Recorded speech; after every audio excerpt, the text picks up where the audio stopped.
মৃত্যু ব্যাগ মানুষুল্লাহ অবধারিত, তবে এন কিছু মৃত্যু আছে জিন মানিলইত নফারে স্বজন। চট্টগ্রামের বোয়ালখালী উপজেলাত কনফিডেন্স লবণ কারখানায় অগ্নিদগ্ধ নিহত দিদার আলমের হতা। দিদার বোয়ালখালী পৌরসভার পশ্চিম গোমদন্ডি ৮ নম্বর ওয়ার্ডের বদন আলী বাড়ির রুহুল আমিনুর ফুয়া বৃহস্পতিবার ১৬ জুলাই রাত ৯টার মিকে চট্টগ্রাম মেডিকেল কলেজ হাসপাতালের বার্ন ও প্লাস্টিক সার্জারি ইউনিটও চিকিৎসাধীন অবস্থায় তার মৃত্যু হয়।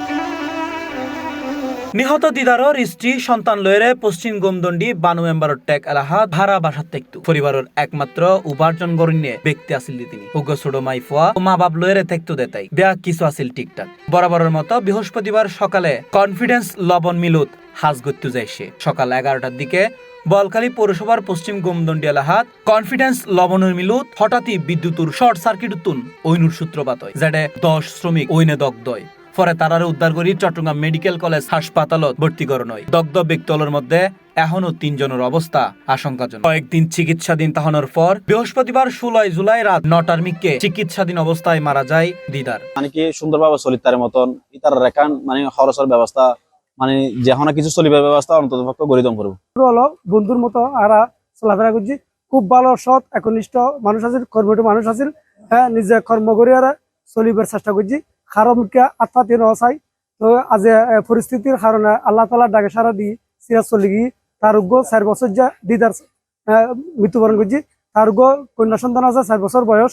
তো উগ্র তার স্ত্রী আছে। তো তারা আসলে দিদার তো মারা গিয়ে তার ফ্যামিলি কেন করে চলিব। তো আই ফ্যাক্টরি যারা কনফিডেন্স সংশ্লিষ্ট আছে ইতারা তো বিশাল উগ্র ইন্ডাস্ট্রিজ মালিক, ইতারা শিল্পপতি। ইতারা যদি উগ্র ইতারা চলিবে যদি ব্যবস্থা করে দেয় এবং প্রশাসনের ভাবে যদি সরকারি ভাবে যদি অনেকটা সহায়তার মাধ্যমে ওর ফ্যামিলি যদি চলিবে সুব্যবস্থা করে দেয় ইয়ান ভালো হইব। ইয়ান এলাকাবাসী এবং পরিবার পক্ষ তো ইয়ান দাবি জানেন।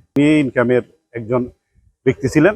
ওনার একটা ছোট 5 বছরের কন্যা সন্তান আছে। যদি ফ্যাক্টরির ঊর্ধ্বতন কর্মকর্তারা যদি ওদের সাহায্য করেন, এগিয়ে আসেন, ওরা সচ্ছলভাবে চলতে পারবে। না হলে ওরা চলার কেউ নেই। ওনার বৃদ্ধ একটা বাবা আছে আর বোন আছে, ওনার কোনো ভাইও নেই। দিদারুর এই মৃত্যুতে পুরো বোয়ালখালীবাসী যেন একেবারে শোকে কাতর। দিদারুর বউ ফুয়া বিয়াকে যেন দিদারুর আর শোকে স্তব্ধ। চিকিৎসক হলে জানাইল দিদারুর শরীরের প্রায় 95% ফুরি গেইল। জীবন বাঁচাবেলে ব্যাগ চেষ্টা চালান হইলেও বৃহস্পতিবার রাত 8টার মিকে নফিরনোর দেশ চলি যায় দিদার। দিদারও 6 বছরের সংসারত আফরায় আসিল তার একমাত্র সন্তান। দিদারুল 4 বোনের একমাত্র ভাই। মা বহুত আগে মারা গিয়ে বৃদ্ধ বাপ অসুস্থ। পরিবারের একমাত্র উপার্জনক্ষম ব্যক্তি আসিল তিনি। এখন যেন পুরো পরিবার নিস্তব্ধ। C Plus TV, Chittagong.